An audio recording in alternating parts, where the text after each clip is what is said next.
उत्तराखंड में जून 1970 की एक सुबह को एक युवा सन्यासी गंगा किनारे बसे गांव हेड़ा खान की एक पथरीली गुफा में दिखाई दिए। उस तरुण योगी की उम्र मात्र 18 से 20 वर्ष की लग रही थी। चेहरे पर गजब का तेज दिखाई दे रहा था और लोग उनकी इस तेज से खिंचे चले आ रहे थे। सितंबर महीने में जब यह तरुण सन्यासी समाधि में बैठा तो 45 दिन बाद उठा। उनका नाम किसी भी गांव वालों को नहीं पता था, इसलिए गांव वालों ने उन्हें हेड़ा खान, जो गांव का ही एक नाम था, उस नाम से पुकारना शुरू कर दिया। बहुतों ने तो उन्हें महाअवतार बाबा का नाम भी दिया। उनका मानना था कि यह वही बाबा हैं, वही महाअवतार बाबा हैं जो युगों से हिमालय में निवास कर रहे हैं। हैरानी की बात थी कि उसी क्षेत्र में सन 1860 से 1922 के बीच एक और हेड़ा खान बाबा हुए थे। साल 1971 के सितंबर महीने में इस युवा योगी ने कोर्ट में पहुंचकर दावा किया कि वह हेड़ा खान बाबा हैं और नए शरीर में फिर वापस आ गए हैं। उन्होंने कोर्ट में ऐसे सबूत पेश किए जिन्होंने यह बात साबित कर दी कि वही हेड़ा खान बाबा हैं। इस युवा योगी की प्रसिद्धि तेजी से बढ़ने लगी और विदेशों से लोग उनके दर्शन की इच्छा से आने लगे।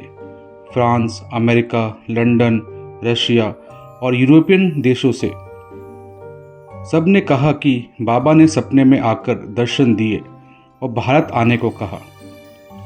यहाँ पे गौर करने की बात यह है कि हेड़ा खान बाबा कभी भी विदेश नहीं गए थे, पर अपने भक्तों को उन्होंने अपने पास खींच अवश्य लिया था। साल 1974 में मशहूर फिल्म अभिनेता शम्मी कपूर के परिवार ने उन्हें अपने घर आमंत्रित किया।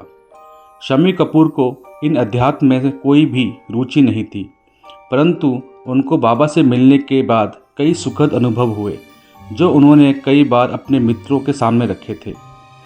आज भी शम्मी कपूर के वीडियोज़ YouTube में हैं, जहां उनकी कई बातों को देखा और सुना जा सकता है।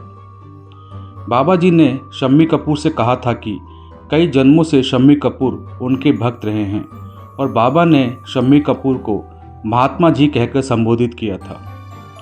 जल्दी शम्मी कपूर ने शराब और मांसाहारी भोजन जैसी तामसिक चीज़ों का त्याग कर दिया था। हेड़ा खान बाबा योगिक शक्तियों से कई लोगों को एक साथ अलग अलग दर्शन दिए, मृत व्यक्ति को जीवन दान दिया, सूर्य की तरह तेज दिखाया, पानी से हवन किया और बहुत सी अद्भुत लीलाएं की। बाबा जी द्वारा की जाने वाली पंच अग्नि तपस्या को देखकर भक्तजन दांतों तले उंगली दबाते थे। इस योगिक क्रिया में बाबा जी अग्नि के भीतर प्रवेश कर उसमें घंटों बैठे रहते थे। भक्तों ने कभी उन्हें भोजन करते हुए नहीं देखा था। कभी कभी बाबा जी महीनों तक नहीं सोते थे। वर्ष 1984 में 14 फरवरी के दिन इन्होंने अपने शरीर का त्याग कर दिया और आज भी उत्तराखंड रानीखेत में उनकी समाधि है, जहां आज भक्तजन उनके समाधि के दर्शन प्राप्त कर एक नए अध्यात्म मार्ग की ओर अग्रसर होते रहते हैं। बाबा जी ने शरीर त्यागने से पहले भविष्य के लिए दी थी चेतावनी। उन्होंने श्रद्धालुओं से कहा था कि महाक्रांति के लिए सभी को तैयार रहना चाहिए। इस महाक्रांति की चर्चा में वह भूकंप, बाढ़, हादसे, युद्ध के बारे में कहते थे और यह समझाते थे कि पृथ्वी एक बहुत बड़े बदलाव की ओर बढ़ रही है। इसलिए ओम नमः शिवाय का जप निरंतर करते रहें और आपस में प्रेम भाव, दया भाव और जीवों पर दया करना सीखें।